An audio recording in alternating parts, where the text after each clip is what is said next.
Mga puso, diri sa Bacolod City naman, pila ka pantyon kag mausoleo diri mismo ha sa may Bacolod Burgos Public Cemetery, ginhimo puloy-an sang mga informal settlers samtang duga nga biyahe sang bus ni patuman sa Bacolod City padulong sa probinsya sa pagdagsa sa mga pasahero.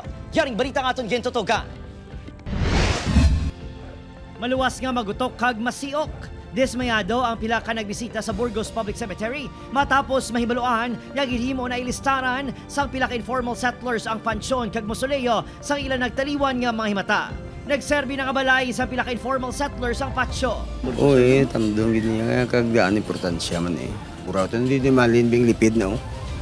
Hindi sila kan diri sa inom man limba. Ni actually nagplano kami nga ipakalkal namon ang utod namon kay ipasaylo namon to sa kwan sa may alihis bala sa memorial.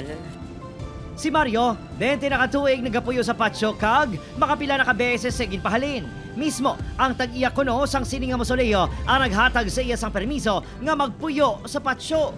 Pantyon man eh. Ako nagabantay kung magabat ang tagiya mo lang na buksan. Sige, di ko bram. Damo pangabuyan naman din. Siyempre, dili taga pangabuhi. Mali lang ko kung magkalagraduate ng mga bata ko eh. Makatibawas ako guro na. Dugay-dugay ng mga 30 years na. Kadugay naging kami diya. May iba naman nga nagplastar sang balaligyan sa atubang mismo sa mga pansyon. Depensa sa maini, ilaman mismo himata ang nalubong sa lugar. Every year ginadi.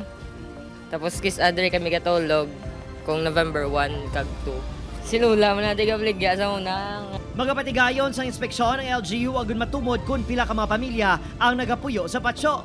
Ginasigi-sige na sila pa monitor sang aton nga GSO kag poso, but frequente daw sulit-sulit nga mga personalities bilang gagwa sulod. So pa rin na sila. Pala 5 rasay manira kami gagwa na sila. Ginduga nga naman ang biyahe sa mga bus sa pagdagsa sa mga tao sa bus terminal subong adlaw. Ang pila ka mga senior citizen ginaantos ang kainit kag kagutok sa terminal agod makapauli. Hugot nga ginapatuman sa kapulisan ang seguridad sa mga terminal. Bawal ang magdala sa mga makahulubong ilimnon. Number 2, bawal magdala sang deadly weapon. Kag number 3, bawal magdala sang mga sounds or karaoke nga makadisturbo sa mga tupad dira sa sementeryo. So polisiya ina sang aton nga city through executive order signed by our city mayor.